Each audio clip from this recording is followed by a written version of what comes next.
Hello. It's nice to see you all here. Now, as the more perceptive of you have probably realized by now, this is hell. And I am the devil. Good evening. But you can call me Toby, if you like. We try to keep things informal here, as well as infernal. That's just a little joke of mine. I tell it every time. Now, you're all here for eternity. Ooh, which I hardly need tell you is a heck of a long time. So you'll all get to know each other pretty well by the end. But for now, I'm going to have to split you up into groups. Will you stop screaming? Thank you. Now, murderers. Murderers, over here, please. Thank you. Looters and pillagers over here. Thieves, if you could join them. And lawyers. You're in that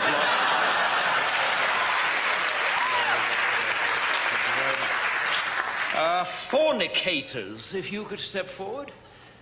My God, there are a lot of you. Could I split you up into adulterers and the rest? Male adulterers, if you could just form a line in front of that small guillotine in the corner there.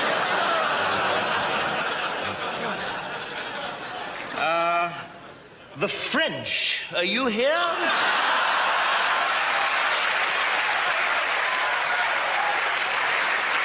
Okay.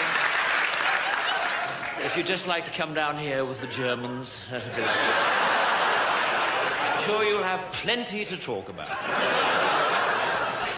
Okay, atheists. Atheists, over here, please. You must be feeling a right bunch of nitwits. Never mind. And finally, Christians. Christians. Ah, yes, I'm sorry. I'm afraid the Jews were right. If you could come down here, that'd be really kind. Thank you. Okay. Right. Well, are there any questions? Yes. No, I'm afraid we don't have any toilets. If you'd read your Bible, you might have seen that it was damnation without relief. So if you didn't go before you came, then I'm afraid you're not going to enjoy yourself very much. But then I believe that's the idea. Okay, well, it's over to you, Adolf. And I'll catch you all later at the barbecue. Bye.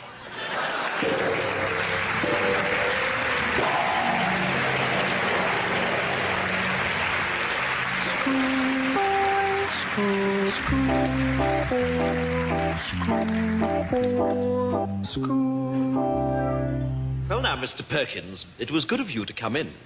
I realize that you're a busy man, but I didn't think this matter could be discussed over the electric telephone. No, absolutely, Headmaster. I mean, if Tommy's in some sort of trouble, then I'd like to nip it in the bud. Well, quite frankly, Tommy is in trouble. Recently, his behavior has left a great deal to be desired. Dear. He seems to take no interest in school life whatsoever. He refuses to muck in on the sports field. And it's weeks since any master has received any written work from him. Oh, dear me. Quite frankly, Mr. Perkins, if he wasn't dead, I'd have him expelled.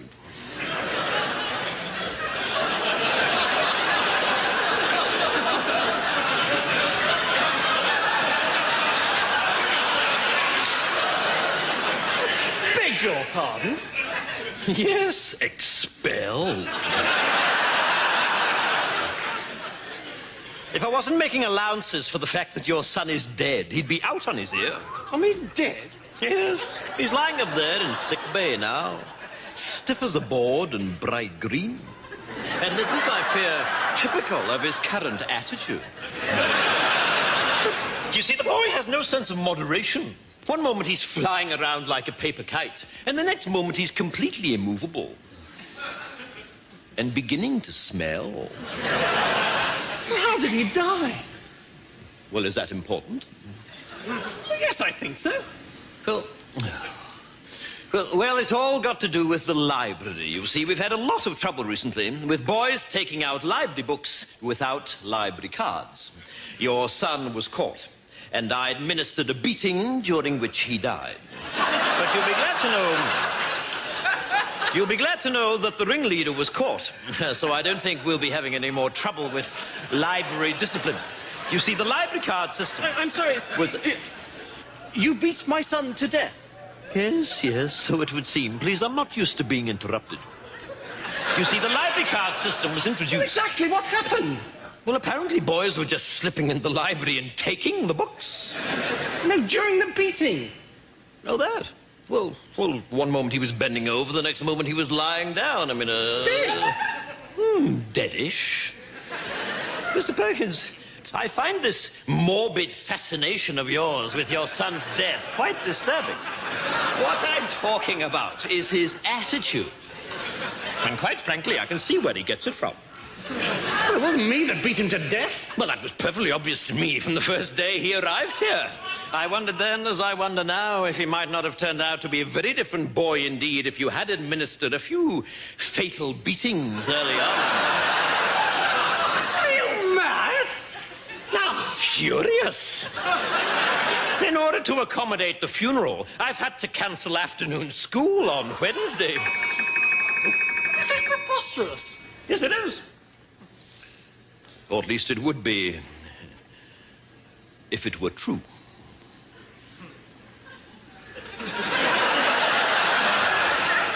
What? I've been joking, Mr. Perkins.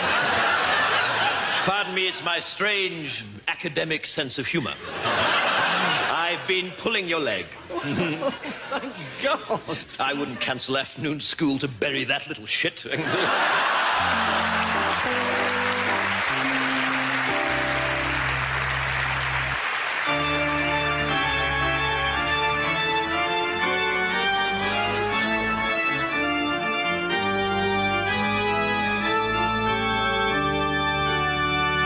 On the third day, there was a marriage in Cana of Galilee. And it came to pass that all the wine was drunk. And the mother of Jesus said unto the Lord, They have no more wine. And Jesus said unto the servants, Fill 6 water pots with water. And they did so. And when the steward of the feast did taste of the water from the pots, it had become wine. And they knew not whence it had come. But the servants did know, and they applauded loudly in the kitchen.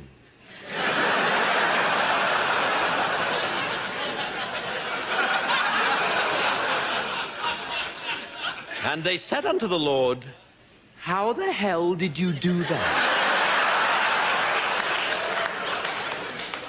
And inquired of him, Do you do children's parties? And the Lord said, No. But the servants did press him, saying, Go on, give us another one. And so he brought forth a carrot and said, Behold this, for it is a carrot. And all about him knew that it was so, for it was orange, with a green top. And he did place a large red cloth over the carrot, and then removed it. And lo, he held in his hand a white rabbit. And all were amazed and said, This guy is really good. He should turn professional. And they brought him on a stretcher, a man who was sick of the palsy. And they cried unto him, Maestro, this man is sick of the palsy. And the Lord said, If I had to spend my whole life on a stretcher, I'd be pretty sick of the palsy too. And they were filled with joy and cried out, Lord, thy one-liners are as good as thy tricks.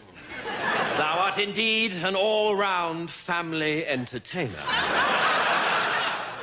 And there came unto him a woman called Mary, who had seen the Lord and believed. And Jesus said unto her, Put on a tutu and lie down in this box. And then took he forth a saw and cleft her in twain. And there was much wailing and gnashing of teeth. But Jesus said, "O ye of little faith." And he threw open the box, and lo, Mary was whole. And the crowd went absolutely bananas. And Jesus and Mary took a big bow. And he said unto her, "From now on you shall be known as Sharon. For that is a good name for an assistant." And the people said, "We've never seen anything like this. This is great. You must be the Son of God." But the Lord said, "No, I am he who comes before." And they were sore amazed and said, "Then, Master, how shall we know the true Lord?" And Jesus said, "By his name shall ye know him. And he shall have a very religious name. And he shall be called Paul. And Daniel shall he be called." "Paul Daniels," they cried. And the Lord said, "Yes, something like that." Here ends the lesson.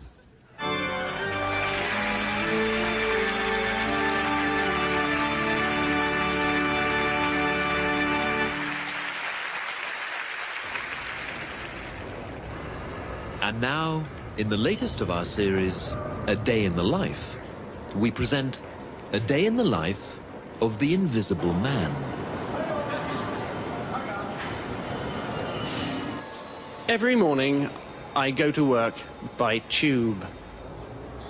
Very soon, however, I get bored and decide to start annoying other passengers. I usually select the most respectable person I can find and blow gently into his left ear.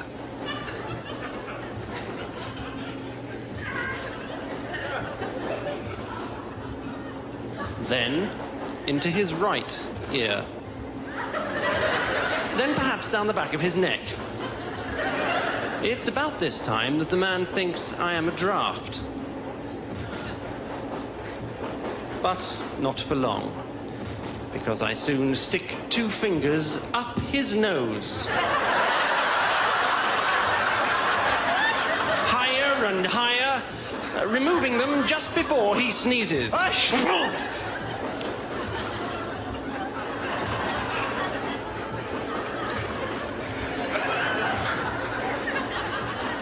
Then, I start to manipulate some other limbs.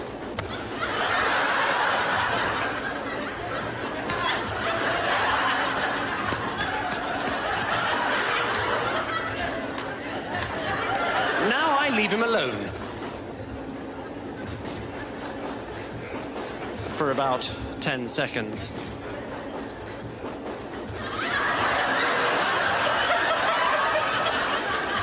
And when he is at his most vulnerable, I kick him in the groin.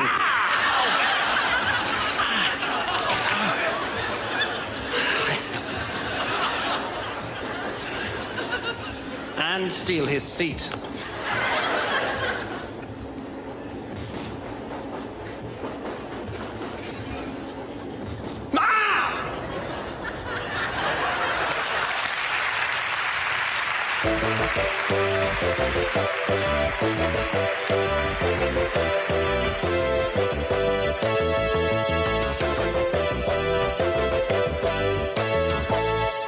Welcome back to the Olivier Theatre Awards, and we come now to the award for Best Actor of the Year. And the nominations this year are Al Pacino for Death of a Salesman, Kenneth Branagh for Richard III, and then 2 actors, both from the same remarkable new play, Stench, by Harold Barkworthy. And the nominees are John Daniels in the role of Mr. Trotter and David Forbert in the role of Mr. Gannett. Now, these are 4 fine actors, and I'm sure they'd all agree that the point is not to win, but to play the game. And the winner is John Daniels. No, shit. Unfortunately, John is unable to be with us tonight, and so I'd like to ask his co-star David Forbert to accept the award on his behalf. David.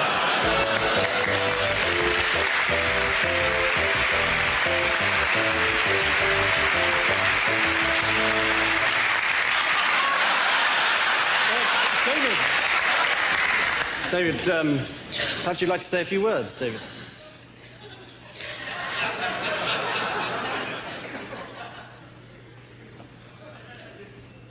Thank you, Vanessa. Ladies and gentlemen, what a delight it is to accept this award on behalf of my close personal acquaintance, John Daniels. John cannot, unfortunately, accept it himself because he is in Hollywood, starring in his first major film role with Meryl Streep. I am, however, not in Hollywood, not having been offered even a minor role in an 8mm pornographic movie. But what a delightful object it is that John has won. Although, you know, I'm sure I will very soon receive one myself when I next buy 10 gallons of petrol at a Texaco filling station. So what is it that Johnny has got that makes him stand apart from other actors of his generation? Well, I think we all know the answer to that one. Syphilis. And what a great and heartwarming thing it is that he has already started passing it on to a whole new generation of younger actors. Of course, to win an acting award is always a great honor, but to receive one here in the heart of London's famous West End on an occasion such as this hugely diminishes that honor. What could be more dull than these sordid, backslapping sessions where has-beens in tuxedos hand over to even older has-beens in tuxedos awards for plays that closed the week before they opened because the audiences were clamoring instead for tickets to Andrew Lloyd Webber's latest rearrangement of Evita to suit the vocal range of Kylie Minogue. I therefore cannot say what a delight it is that John has won this award instead of me. And I should like to announce my retirement from the acting profession in order to begin a lifetime of work amongst the mentally handicapped. In which capacity I look forward to meeting all the members of the judging panel very soon. Thank you.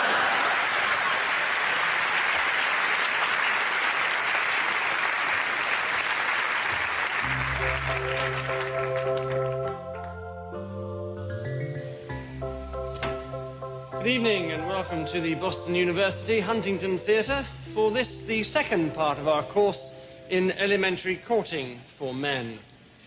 May I say how pleased I am with tonight's turnout? Some 800 people, which is very gratifying. Tonight we look at the first date. Obviously, taking out a girl for the first time is a very complex issue. The first crucial step is having arranged to pick up your date, not to look like a complete idiot when she opens the door.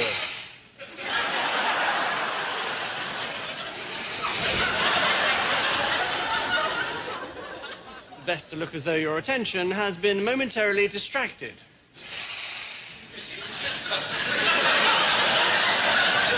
But when you do notice her, it is vital to say how pretty she is looking straight away. But don't overdo it.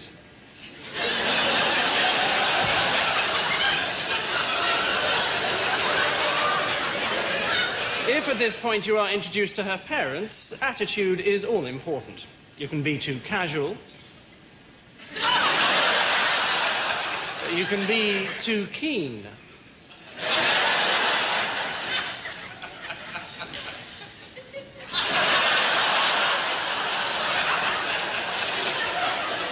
When you've said goodbye to the parents, again, don't overdo it. Lead her to your car. And remember to open the door. Once in the car, there are various ways of driving. If you drive like this,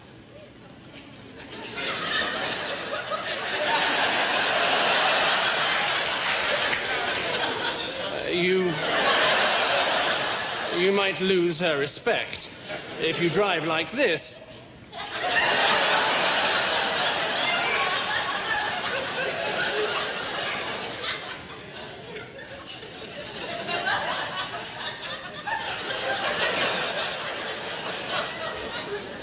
you should have taken a taxi. Before long, you'll arrive at the restaurant. Get out of the car.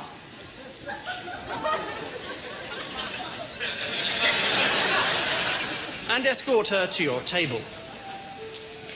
Then tuck her into her seat, yourself.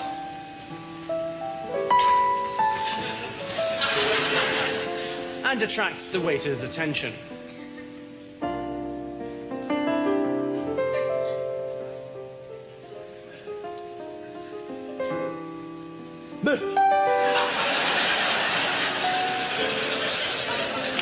Selecting from the wine list is important. Complete ignorance is not good.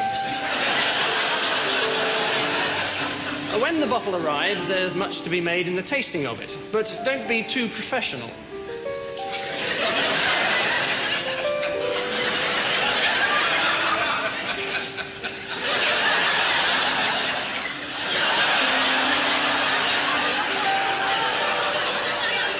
With eating, again, moderation is the order of the day.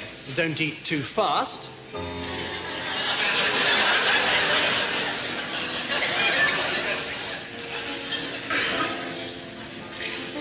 But don't eat too slowly.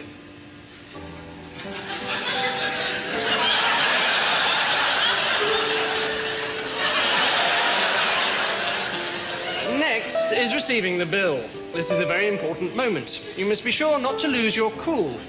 This is right. This is wrong.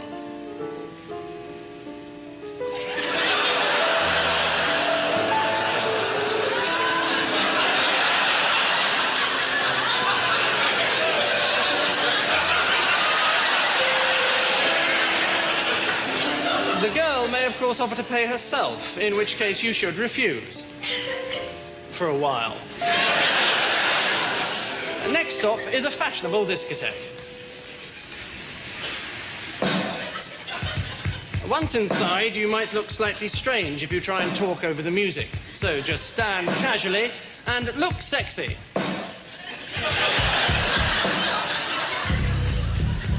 This is good.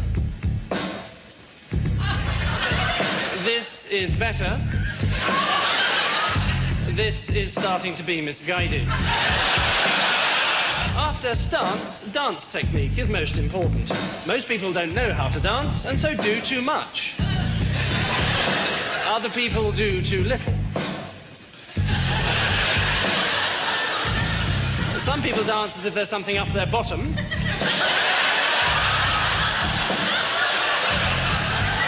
And other people dance as if there's something coming out of their bottom. When all's said and done, it's best probably not to dance at all. The well-mimed sporting injury is always useful, and a good excuse for leaving the discotheque. If you don't utterly foul it up, 20 minutes later, you should be back at your place. It's important to relax and make your guest feel at home. She will probably feel as nervous as you do, and there's no need to make any extra special effort.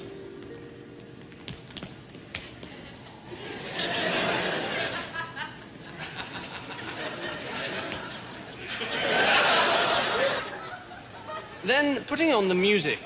We can't help you with the choice of CD, even though, no matter what the circumstances, Donny and Marie Osmond's greatest hits would be a mistake.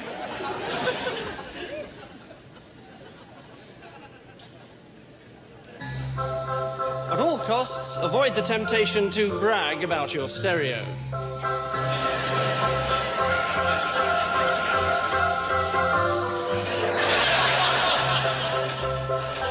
Now comes the moment you've been waiting for.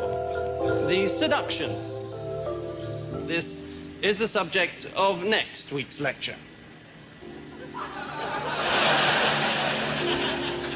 However, as a rough guide, this is right. And this is, I think you'll agree, disastrous.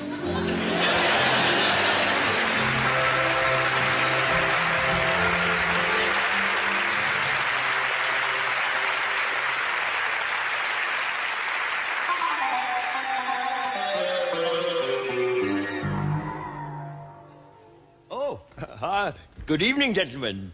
No, that's no problem. Come in, please. Although perhaps if we could just keep that delightful singing down a little bit. Oh, dear. Obviously plenty of refreshment at the football game. No, come in, do. Oh, no, that table is reserved. It is also a table for two people. Perhaps... Perhaps this table might be more suitable for 9. If you'd like to step this way, gentlemen, please. Oh, dear. Here, let me help you up, sir. No, it is a tricky bit of floor that deceptively flat and unimpeded. If you'd like to take a seat, yes, or perhaps on the chair. And there we are. Right. Now, what would anybody... Quiet, quiet, gentlemen, please, quiet. What would anybody like to drink? 9 pints of lager. 18 pints of lager. 18 pints of lager. Now, if you'd just like to take a menu, they'll just pass those round there and one for you, sir. Oh, dear. There we go. Straight onto the floor. Here, let me pick it up for you. And again, I tell you what, try and grip it, sir. Either side, between the thumb and the 4 fingers. If you grip, it won't always fall on the floor. Tell you what, why don't we just put it on the table? Here, let me rest it against your friend's head. There we are. There, that should be fine. Right, now, what would anybody like to eat? It is a lamb dish, sir. Yes, a marinated lamb in coconut with a cream sauce. Very nice. No, not hot, sir. It is a, how can I put it? It is a medium spiced dish. Yes. Oh, well, in that case, you want the Bombay duck. No, duck. Duck, with the duck. Oh, I see. Oh, it was your little joke. Very funny. Well done, everybody, on that one. That was very good. No, it is the sheikh kebab that is like 2 little turds. The shami kebab is a sort of a mince and onion risol. A bit like cow dung, sir, yes, but in smaller portions. Raji, thank you. If you'd like to put the drinks down. Well, can we move your friend here? Well, perhaps if we just roll him. That's a good idea. Perhaps if we just roll him out of his cutlery and into the mango chutney. Don't worry, he'll be fine then. Thank you, Raji. Now, would anybody like any raita? That's a kind of a yogurt dip, sort of onion cucumber. Yes, look, I think we'd better wake up your friend here. Well, no, he is not just having a little nap. He's having a little nap face down in a pitcher of beer. He is going to drown. Well, but, oh, dear. No, don't worry, sir. Much better out than in. Don't you worry about it. Don't you worry about a thing. Just leaves all the more room for your chicken curry. Thank you very much. Indeed. Do you know what your friend here might like to eat? Hello? What would you like to eat? A hot dog. Okay, I'll see what I can do. So let me just go back on this, please. We want a cucumber raita, an onion raita, a paperback raita. But I'm presuming that's a joke. 4 meat curry, 1 Bombay duck, 4 rice, 4 shami kebab, and a hot dog. And anything else for starters? Just some poppadoms and salad and yogurt and shit.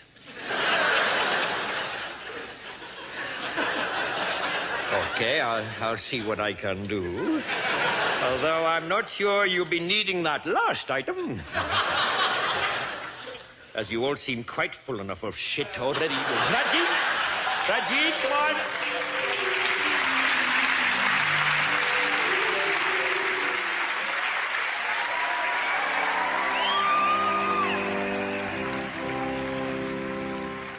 Be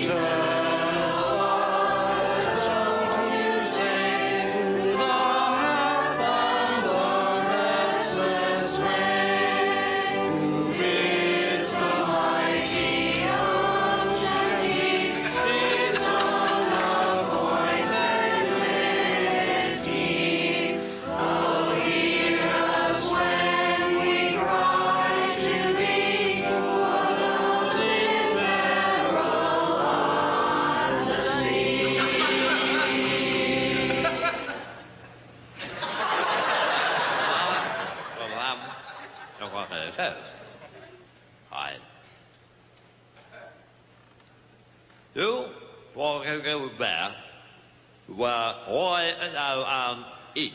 When I'm howling, when we're come to go there. Take a damn little woman on the look at a and there is that your back. Oh, I don't know why we live of it mine. When it was 1,000 there. But however, they won't. With the business, they were about everything alive.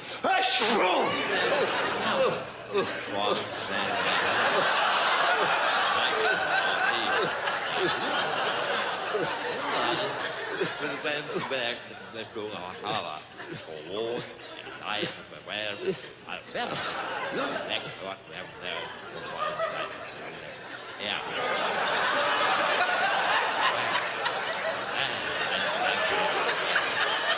Bad, you know.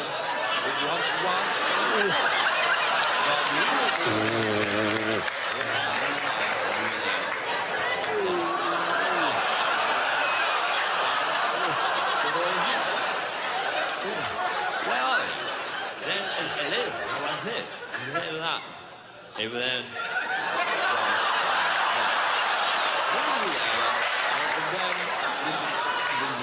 Very large. We're having a lot. Here, boom. I will walk and win. Ruling my other life. Hey, he went to appeal and saw our mom. The venue of my come. I love the guy who was that. There's a back there. Darling, on them. I read hump man. Now, wait a minute, on the white milk, free for the tendons. The wife never held the office as a union have its very head. I could best want to play. Play. But well on the 100 well on.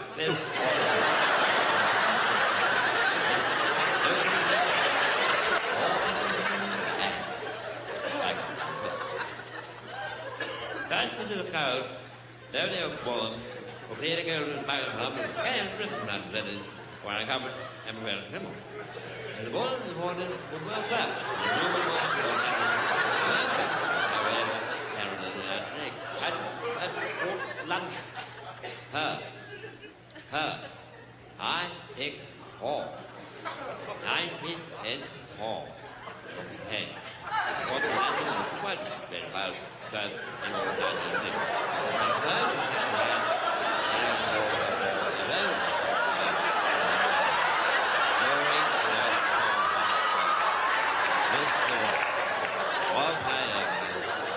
next question, let's have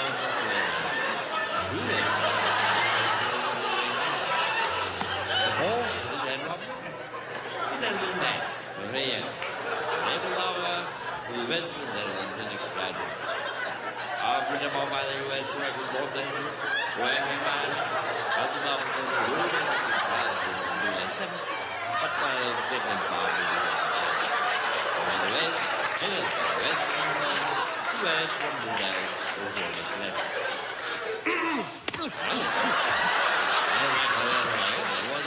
There wasn't to one there, Jack. And one, and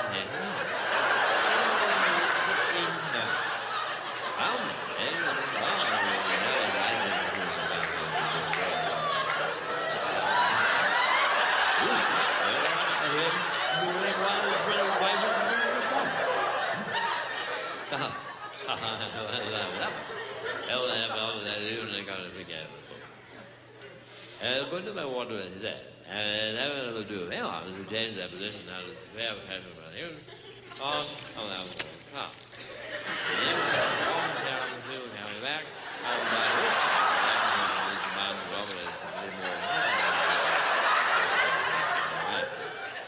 The wall, about 680, and has the hand in the hand, and for the far for a moment, and like a log to fake,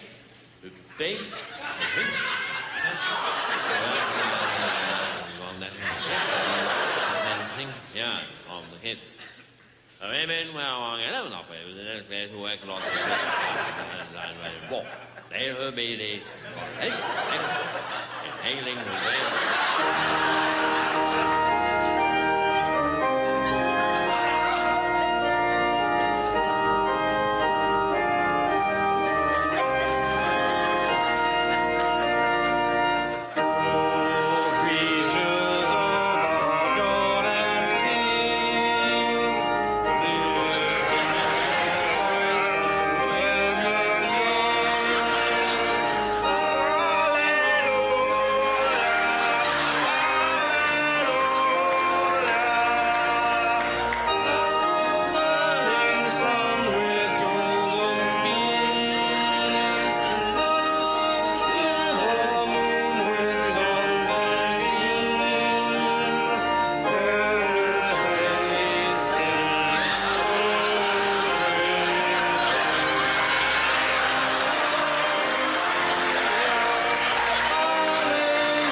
Do you ever have one of those days when everything seems to go wrong? I did. Unfortunately, it was my wedding day, and 3 men in particular were to blame. It all started with the priest.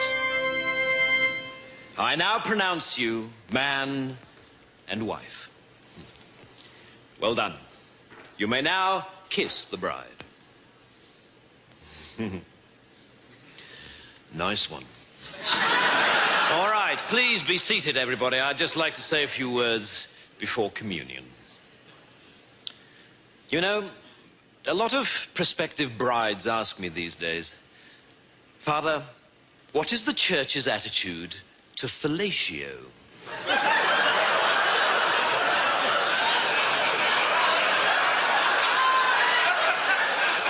And I tend to reply by telling them a little story about the first time I was asked that question.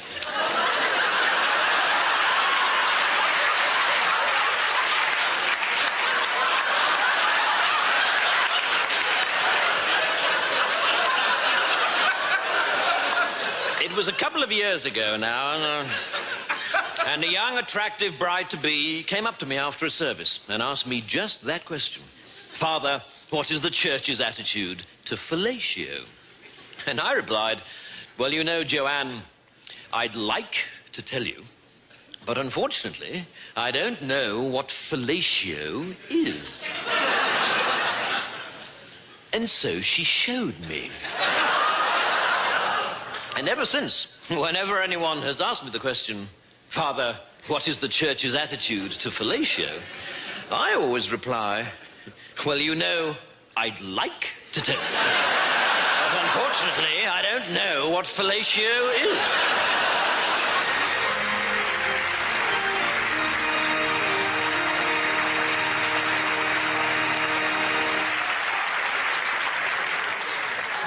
Next came my trusted best man. Right. Well, right. Ladies and gentlemen, and fellow survivors of that stunning stag party, how did those 2 girls get under the table, and what the hell were they up to with that toothpaste?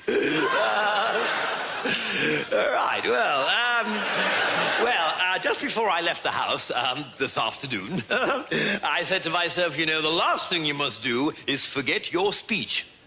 And so, sure enough, when I left the house,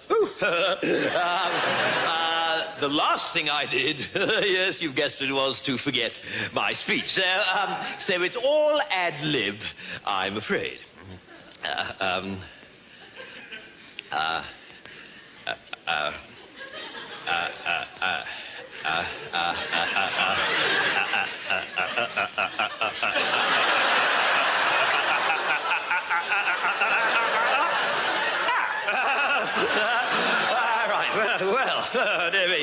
Well, now, where should I begin? I'd like to begin now. Right. Well, I've known the groom ever since we first went to school together at the age of 8. And you know, he hasn't changed a bit. Well, that's not quite true, of course. He didn't have his beard then. And I tell you this, he wouldn't have been able to do whatever he was doing last night with those two extraordinary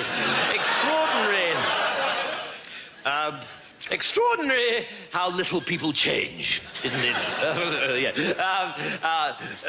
Although I know I've changed a great deal, because I used to be an absolute arse. Always blurting things out when I shouldn't. For instance, this afternoon, I'm sure I wouldn't have been able to resist mentioning the bizarre sight that greeted my eyes when I opened this man's bedroom door earlier this morning. Yes, but enough of that. He started making gestures at me now, which I think means he wants me to cut my speech short. So suffice to say that I think he'll make a ripping husband, and I think his wife's ripping too, and I can only hope that the dress will hold out. So I'd like to propose a toast to go with the pate.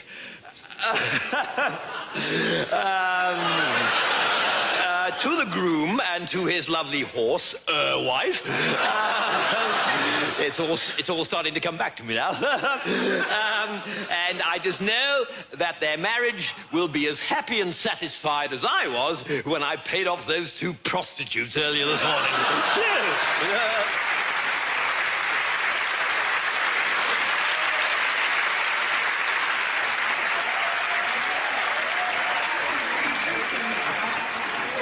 And finally, my loving father-in-law provided the perfect end to a perfect day.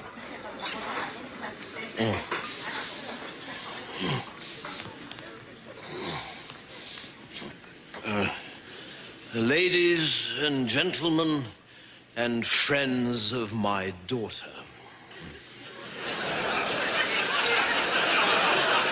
There comes a time in every wedding reception when the man who paid for the damn thing is allowed to speak a word or two of his own.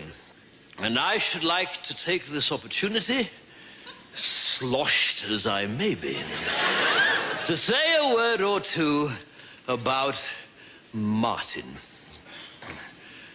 As far as I'm concerned, my daughter could not have chosen a more delightful, charming, witty, responsible, wealthy, let's not deny it, well-placed, good-looking, and fertile young man than Martin as her husband.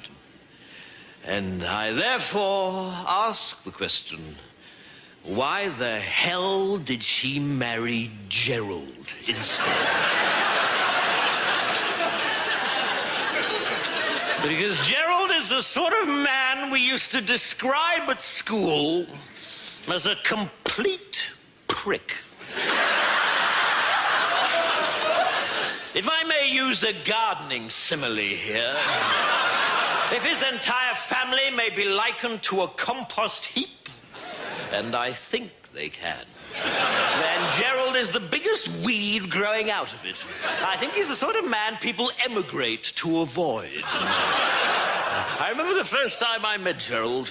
I said to my wife, she's the lovely woman propping up that horrendous old lush of a mother of his, either this man is suffering from serious brain damage, or the new vacuum cleaners arrive.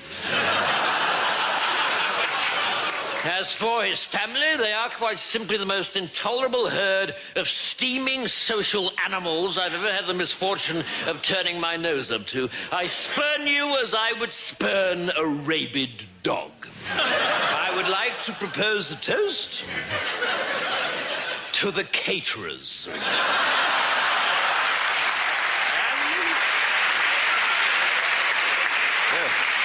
And to the pigeon who crapped on the groom's family's limousine at the church. As for the rest of you around this table, not directly related to me, you can sod off. I wouldn't trust any of you to sit the right way on a toilet seat.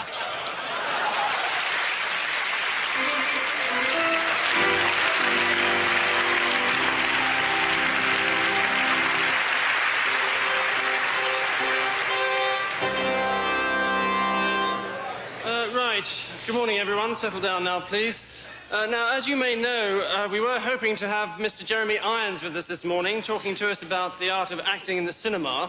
Unfortunately, Mr. Irons has had to cancel due to an unforeseen awards ceremony. But I have been able to procure the services of a local actor, Mr. Bernard Hupper, who was luckily not busy. So it's my pleasure now to read for Mr. Hupper as he illustrates his own lecture on Shakespearean acting entitled The Actor's Art.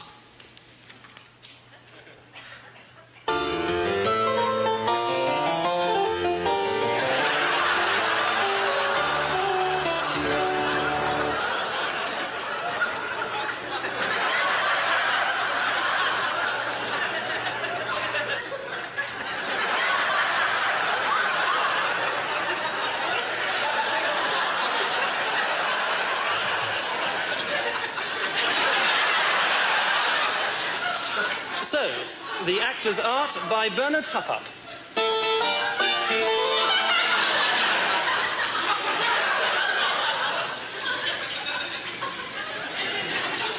At the centre of the Elizabethan world sits the king. Upon the character of the king depends the plot, and so there are many different kinds of king. The benign king with a physical defect. The mad king. The evil king. The evil king hatching a plot. The mad king hatching an egg.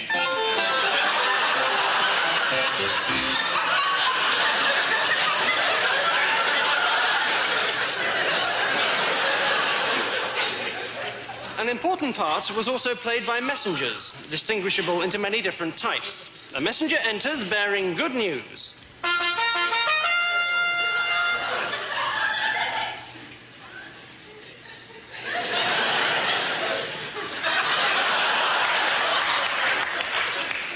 A messenger enters bearing bad news.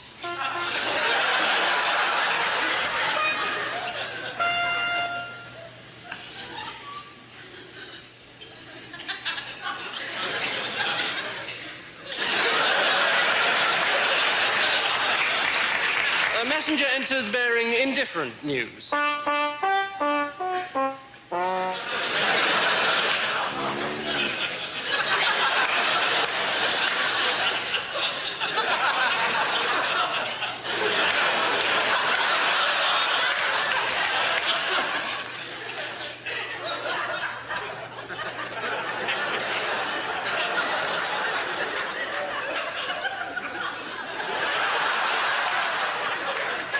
A messenger enters bearing bad news, which he thinks is good news.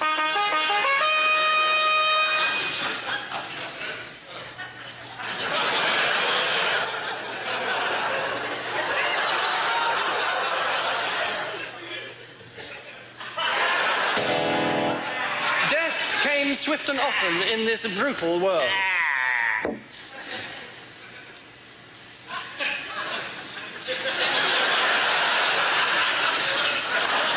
Death could come at the hands of a total stranger.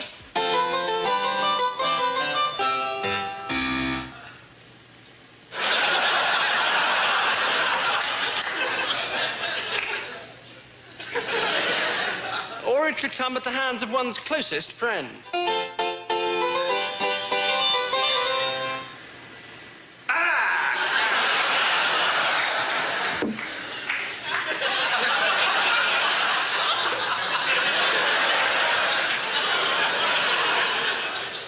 Poison was particularly popular, applied to the frothing cup of ale of the unsuspecting victim. First, we look at the simple poisoning kill.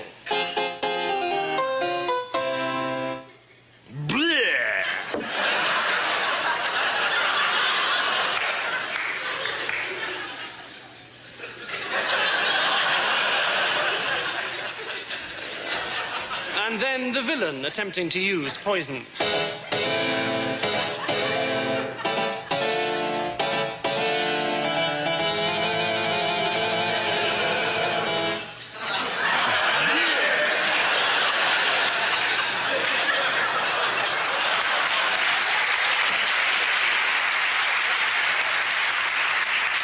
But in the end, all these were merely devices, amounting to nothing whatsoever without the plot. At the centre of the plot stands the hero, who is king.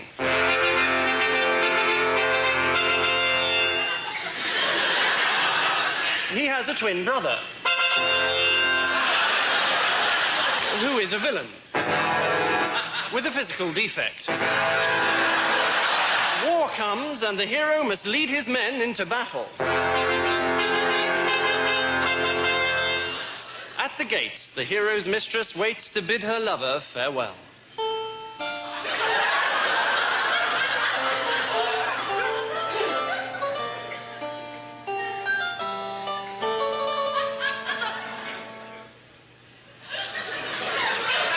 And the villain's mistress bids her lover farewell also.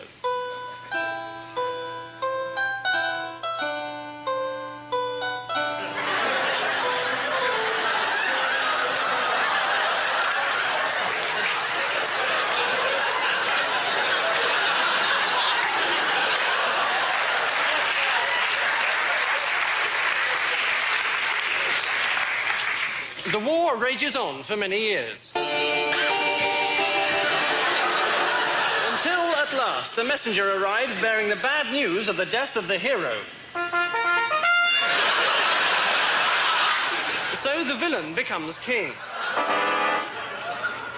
But the message was wrong.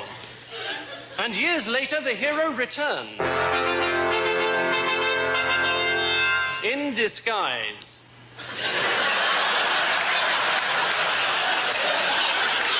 Revealing his identity to the audience by means of a surreptitious wink. But his brother, the villain, recognizes him, and they fight.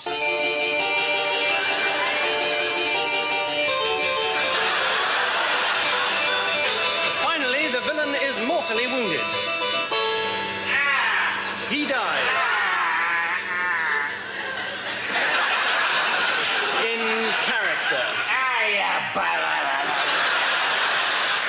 Our hero wins his rightful throne and celebrates with a frothing cup of ale found by the side of his brother's throne.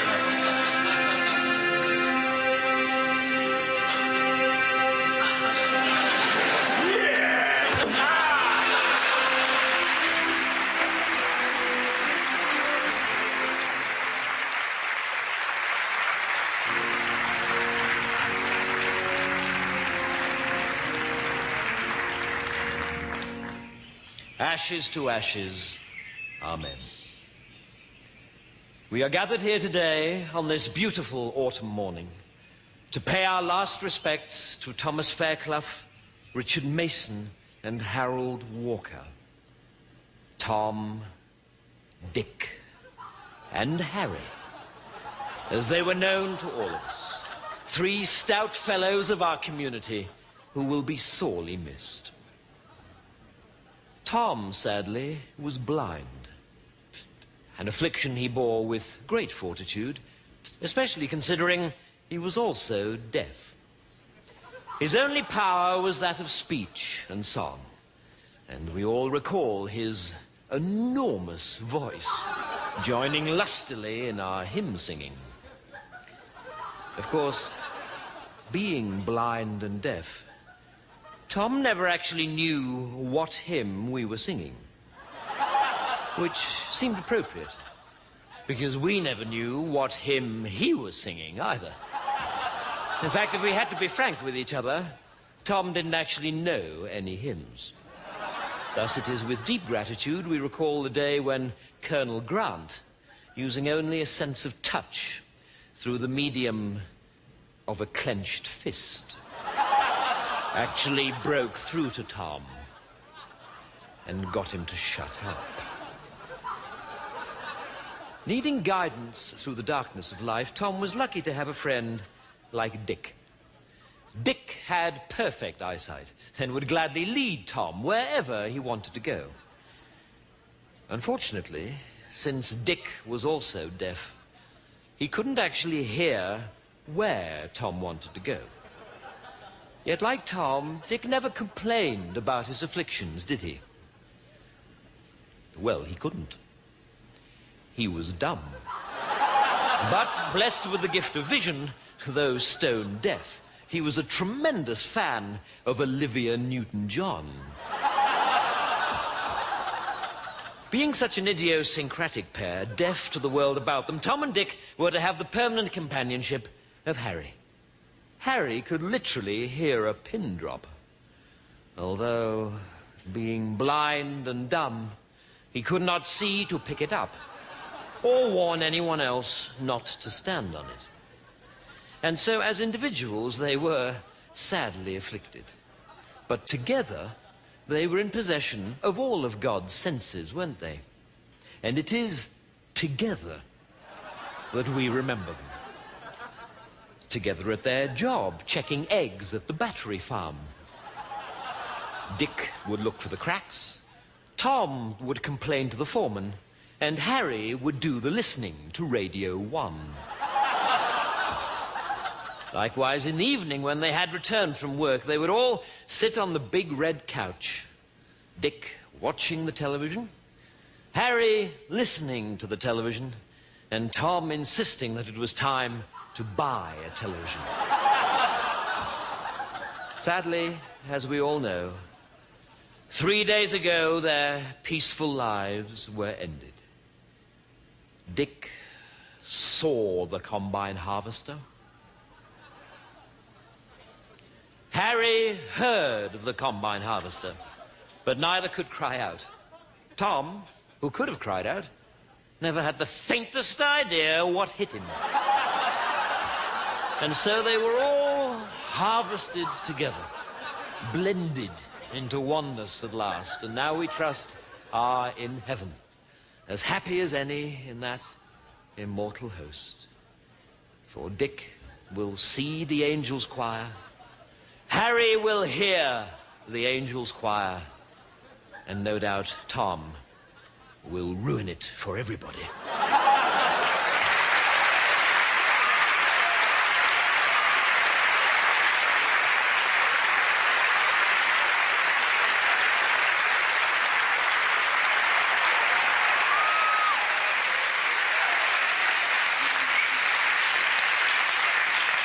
Come on, settle down, please.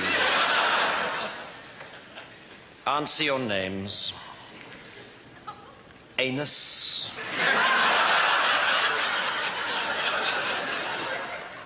Arse bandit.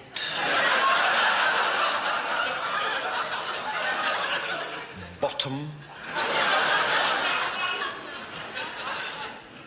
Clitoris. Where are you, clitoris?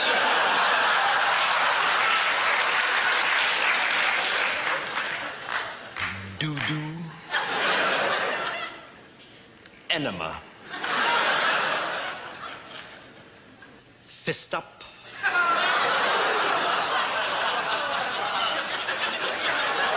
Come on, grow up, please.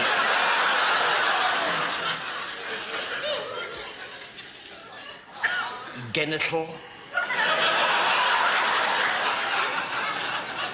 I'm sorry, genital. Herpes. Still with us, I see. I'm a dick.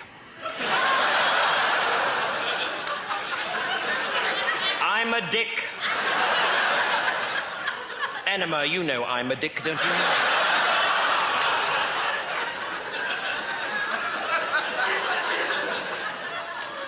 Ejaculation. My prick. Has anybody seen my prick? Come on, somebody must have seen my prick. Very well, remind me to beat my prick when he does turn up.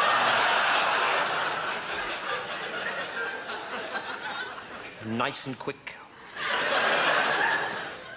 On top.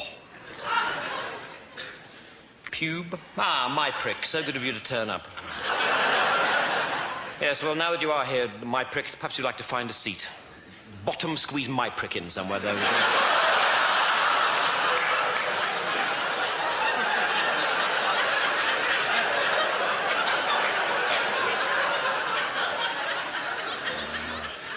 Rigid.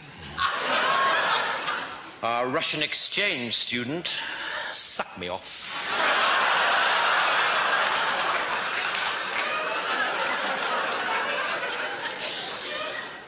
Tight fit.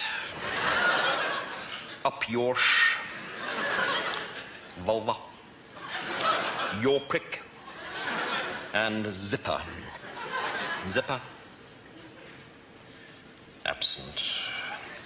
Now then, boys, the headmaster has asked me to speak to you this morning on the subject of smut. All members of staff have noticed an alarming increase in the use of silly humor and puerile innuendo about the school. Rigid, fist up, bottom out.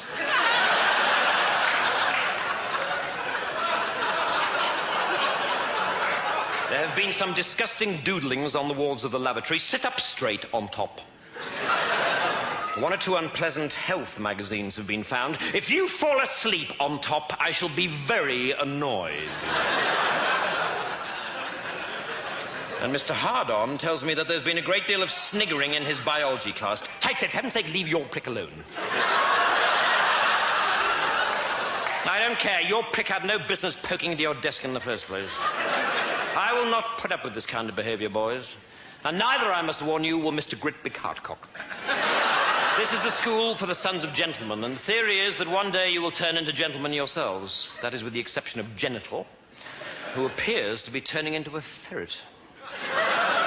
So, there will be an end to this second form toilet humor, where so much conversation is just devoted to smutty double entendre, do, suck me off nice and quick, detention Saturday. Right, I'm going to the staff room now, but if I come back and catch herpes in the corridor like the headmaster did yesterday, then there'll be trouble.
Wow! Whee!